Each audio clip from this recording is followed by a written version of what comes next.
So do you typically see these kind of symptoms progress then? Are there different stages to Parkinson's disease? Um, Disease progression is individualized. Mhm. If they start or they have an early onset Parkinson's, they do have a tendency to have a fast progression, especially young men. If they do have early diagnosis of Parkinson, the progression is fast. Otherwise, it's depending upon their lifestyle, and we cannot predict who is going to have more a protracted course of the disease.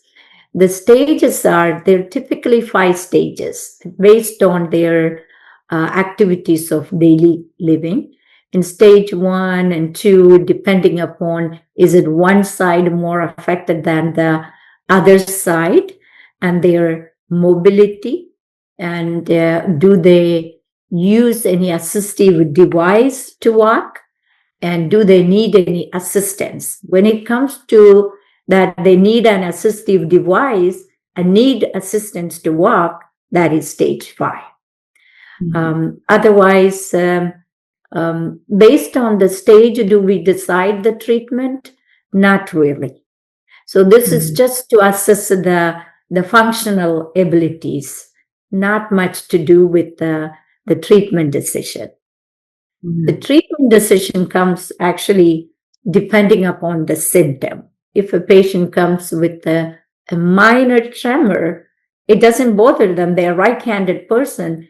The tremor is on the left side and they have other associated symptoms, and we diagnose them with Parkinson's.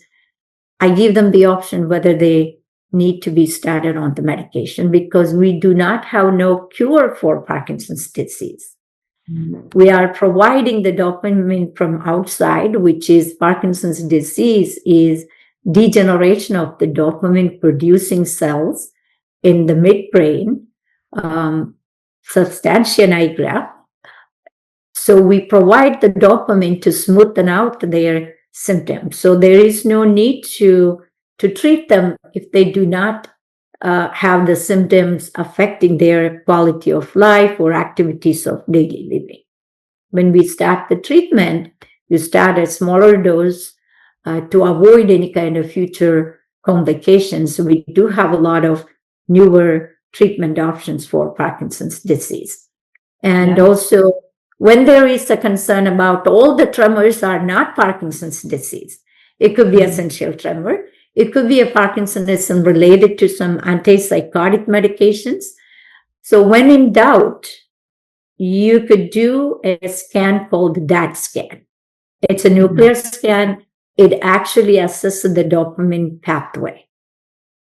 It doesn't differentiate between Parkinson's disease and other Parkinsonian disorders, but it differentiates between essential tremor and Parkinson's disease or drug-induced Parkinson's disease.